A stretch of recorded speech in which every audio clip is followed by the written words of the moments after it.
Hello दोस्तों, आपका स्वागत है जीए एकेडमी में। आप सभी को इस वीडियो देखने से पहले एक संकल्प लेना होगा। एनी हाउ मैं इस एग्ज़ाम को निकालूंगा या निकालूंगी। आप ये देखो यार, आप सेट क्वालिफाई करके आए हो, नेट क्वालिफाई करके आए हो, पीएचडी है आपके पास, तो ये आपके लिए आखिरी मौका है। अब आने वाले समय में कंपटीशन और भी बढ़ने वाला है। हर किसी को अच्छी जॉब चाहिए, अच्छी पोजीशन चाहिए। ठीक है, आपके पास टैलेंट है तो टैलेंट को दिखाओ। और यदि आपने अभी कुछ नहीं किया तो आने वाले समय में ये भर्तियां आपके हाथ से तो चली ही जाएंगी, क्योंकि अब जो है 10 साल लगेंगे आने वाले समय में। तो 10 साल तक वेट करोगे क्या? अभी मान लो आपके 23 साल या 24 साल एज, अरे हम तो अभी इतने एज के हैं, अभी आएगी वैकेंसी हम देख लेंगे। नहीं, अब आपको पूरा टाइम देना है इस एग्ज़ाम को, बहुत अच्छे से पढ़ना है और स्मार्ट स्टडी करनी है, मेहनत करनी है, प्लस स्मार्ट स्टडी भी करनी होगी।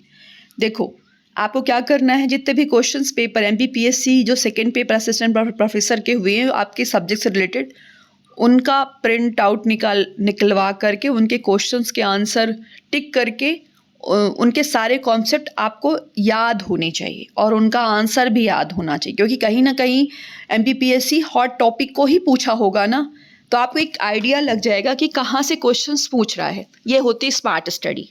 ठीक है, दूसरा आपको प्रिंट निकलवा करके टिक कर लेना है कि कहाँ से क्या क्वेश्चंस पूछे गए हैं, सारे कॉन्सेप्ट क्लियर कर लेना। दूसरा क्या करना है, आपको अपना फिक्स टाइम करना है, पर डे का टाइम फिक्स करना है। देखो, अब 3 से 4 मंथ मेहनत कर लोगे तो घट नहीं जाओगे, आपका भविष्य बन जाएगा।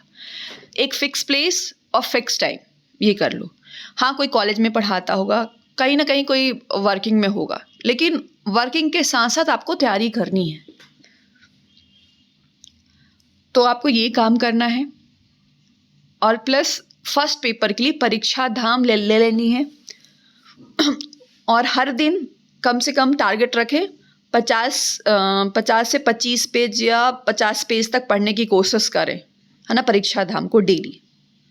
और जो फर्स्ट पेपर के लिए एमपीपीएससी के जो पेपर हुए हैं, है ना, ओल्ड पेपर बहुत सारे मिल रहे हैं गाइड में, लाइक महावीर का भी हो गया और भी बहुत सारी पब्लिकेशन का है, तो अब उनका एक साथ समाहित है, तो आप एक साथ लेके परचेस कर लें, उनके क्वेश्चंस पेपर सॉल्व करें, मतलब एमसीक्यू लेवल का ही है वो, तो सॉल्व करेंगे तो अपने आप आ जाएगा। ज़्यादा इसमें आपको वो नहीं करना, बस ये परीक्षा धाम पढ़ते रहना है अच्छे से। ठीक है ना, तो 50 में से आपके 45 तक क्वेश्चन सही हो सकते हैं। जो थोड़ा सा लेजी इंसान है वो उसके 35 तक, है ना, 35, लेकिन हाँ, मेरे तरीके से मैं जो बोल रही हूँ उस तरीके से पढ़ेगा तो 40-35 तक आ ही जाएंगे मार्क्स, क्वेश्चन सही हो जाएंगे। सेकंड पेपर के लिए आप तो ऑलरेडी बहुत बहादुर हो, सब पढ़ लोगे, लेकिन उसके लिए भी टाइम फिक्स रखना है डेली का। माना आप बहुत होशियार है, लेकिन कभी कभी क्या होती है ना, हमारी होशियारी जब हम रिवीजन नहीं करते तो हमारी होशियारी मिट्टी में मिल जाती है, तो ये नहीं करना आपको। देख लो 900 पूर्णांक का है, ठीक है ना। कुछ लोग बहुत अच्छे होंगे कम्युनिकेशन में, कुछ लोग क्या होते हैं ना, कुछ लोग बहुत नॉलेजेबल रहते हैं लेकिन वो अपनी बात रख नहीं पाते अच्छे से। यदि आपके टोटल में बहुत अच्छे मार्क्स रहेंगे तो आप मान लो अब इंटरव्यू में कम भी मार्क्स मिले, मतलब आपको थ्योरी में मतलब जो ऑब्जेक्टिव टाइप क्वेश्चंस होंगे उसमें आपके मार्क्स अच्छे मिल गए, यदि इंटरव्यू में कम हो जाएंगे तो कोई दिक्कत नहीं, आपका कवर अप हो जाएगा। लेकिन आपके मार्क्स बहुत कम हैं और आप सोच रहे हो इंटरव्यू में हम बहुत अच्छा कर लेंगे, तो उससे कोई वो नहीं होगा। तो कोशिश यही करें, नेगेटिव मार्किंग भी नहीं है, अच्छा चांस है, बच्चे भी बहुत कम है, बहुत कम लोगों ने क्वालिफाई किया है, बहुत कम लोगों के पास पीएचडी है, बहुत कम लोगों के पास सेट है, बहुत कम लोगों के पास नेट है, तो है ना, एक से एक धुरंधर लोग बैठे हुए हैं स्टडी मतलब होशियार में। लेकिन आप ये मत सोचो कि हम ये नहीं कर पाएंगे, आप ये सोचो हम ये कर पाएंगे, ये हमारे लिए ही है ये एग्ज़ाम। ये आखिरी मौका है, मैं इसलिए बार बार बोल रही हूँ क्योंकि मौका हर बार नहीं मिलता। चलो तो देख लेते हैं परीक्षा योजना के बारे में। पहला जो प्रश्न पत्र होगा समान अध्ययन का होगा, ठीक है ना, 50 क्वेश्चंस रहेंगे, 200 मार्क्स का रहेगा। 1 घंटे का पेपर होगा, फिर 2-3 प्रश्न पत्र जो कि आपके सब्जेक्ट से रिलेटेड होगा जिससे आपने पीजी करा है, उसमें 150 क्वेश्चंस रहेंगे और 600 मार्क्स का रहेगा। जैसे 15 चौको 60, एक क्वेश्चन 4 नंबर का और 3 घंटे का पेपर रहेगा, 2 प्रश्न पत्र। टोटल कितने क्वेश्चंस रहेंगे? 200 क्वेश्चन। टोटल कितने मार्क्स का रहेगा? 800। और इंटरव्यू मिला करके इंटरव्यू कितने का रहेगा? 100 मार्क्स का। तो टोटल कितने हो गए? 900। चलो अब हम देख लेते हैं प्रश्न पत्र योजना। परीक्षा प्रश्न पत्र 2 सत्रों में होगा, ठीक है ना। जैसा कि मैंने बता दिया है, 50 क्वेश्चन पहले पेपर में, सेकंड पेपर में 150 क्वेश्चन, 4 अंकों का होगा, ठीक है। ऑब्जेक्टिव टाइप क्वेश्चंस रहेंगे और 1 घंटे की अवधि पहला पेपर और सेकंड पेपर 3 घंटे की अवधि रहेगी।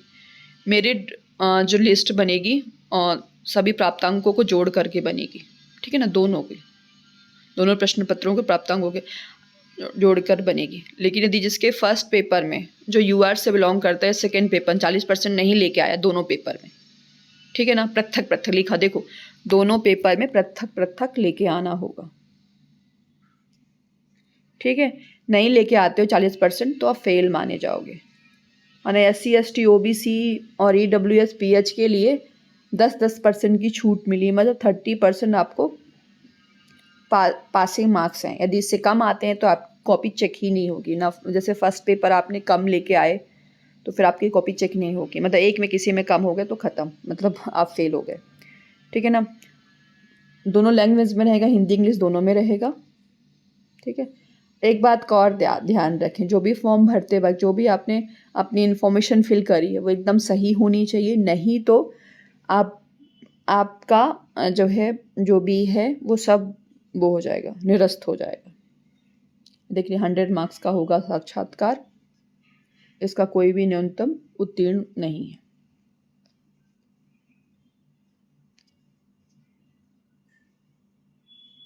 Thank you.